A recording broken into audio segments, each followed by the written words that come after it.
दोस्तों सोयाबीन एक ऐसी नकदी फसल है जिसकी खेती हर किसान भाई करना चाहता है क्योंकि इसकी पैदावार ज़्यादा होने के साथ ही दाम भी अच्छे मिलते हैं।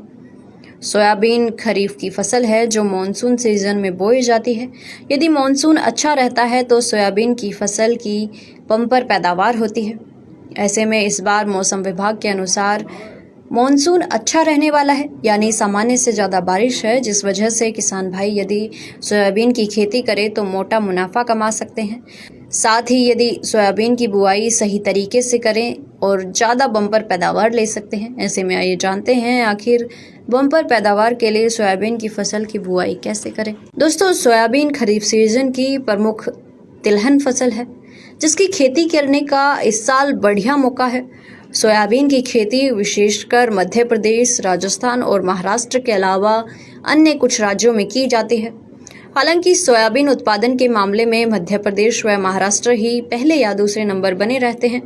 वैसे तो सोयाबीन की बुआई जून की शुरुआत से जुलाई अंत तक चलती है, लेकिन 15 जून से 15 जुलाई के बीच का समय सोयाबीन की बुआई के लिए सबसे अच्छा माना जाता है क्योंकि तब बारिश होने लगती है। हालांकि अब मार्केट में सोयाबीन की कई ऐसी किस्में आ चुकी हैं जो कम बारिश में भी ज़्यादा पैदावार देती हैं। दोस्तों सोयाबीन की खेती करने के लिए सबसे पहले सही तरीके से खेत तैयार करना होता है।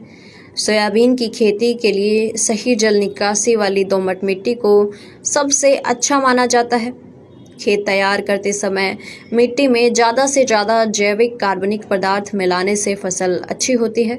सोयाबीन की खेती के लिए खेत तैयार करते समय किसान भाइयों को 2 बार हैरो या मिट्टी पलटने वाले हल से जुताई करनी चाहिए। इसके बाद देसी हल से जुताई और पाटा लगाकर खेत को समतल करना चाहिए। बाद में सिंचाई के दौरान 1000 लीटर पतंजलि संजीवक खाद का प्रति एकड़ की दर से इस्तेमाल करें, जिसके बाद खेत सोयाबीन की बुआई के लिए तैयार हो जाता है।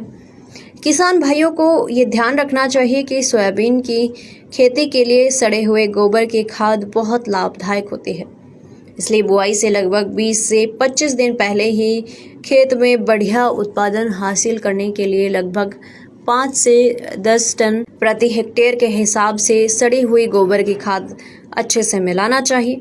यदि किसान भाई किसी कारण मिट्टी का परीक्षण नहीं करा सके तो उन्नत किस्मों की बुआई के लिए 20 से 25 किलोग्राम नाइट्रोजन, 60 से 80 किलोग्राम फॉस्फोरस, 40 से 50 किलोग्राम पोटास और 20 से 25 किलोग्राम गंधक मिट्टी में मिला सकते हैं। हालांकि इनका इस्तेमाल कृषि अधिकारी या एक्सपर्ट से पूछकर करें तो बेहतर होगा। सोयाबीन की खेती के यदि किसान भाई मोटे दाने का इस्तेमाल कर रहे हैं तो 80 से 85 किलोग्राम, मध्य वाले के लिए 70 से 75 किलोग्राम और छोटे दानों के लिए 60 से 65 किलोग्राम प्रति हेक्टेयर के हिसाब से बीजों का इस्तेमाल करें। बुआई के दौरान पंक्तियों में 45 × 5 सेंटीमीटर की दूरी रखें और बिजाई से पहले बीजों के उपचार के लिए प्रति किलो बीज पर 2 ग्राम थीरम और 1 ग्राम कार्बनडाइजम का इस्तेमाल करें।